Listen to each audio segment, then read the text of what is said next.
Sa isang panayam kay Bea Alonzo, sinabi niya na hindi siya ang nagpasimula ng paghihiwalay nila ng dating kasintahan na si Dominic Roque. Actually, hindi totoo iyon.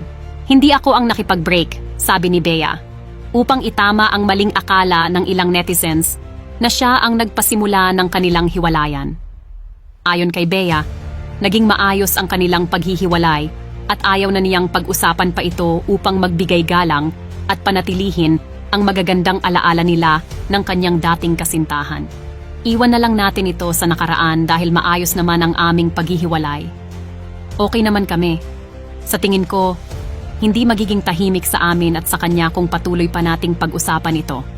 Dagdag pa ni Bea. Inamin din ni Bea na naapektuhan siya ng mga maling kwento tungkol sa kanyang buhay at sa kanilang relasyon noon.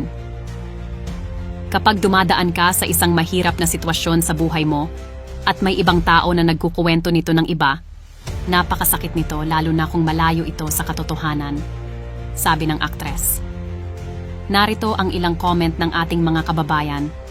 Bea is a very articulate and intelligent lady. May nagsabi rin na, hindi talaga siya swerte sa love life, pero swerte siya sa career. She is so classy.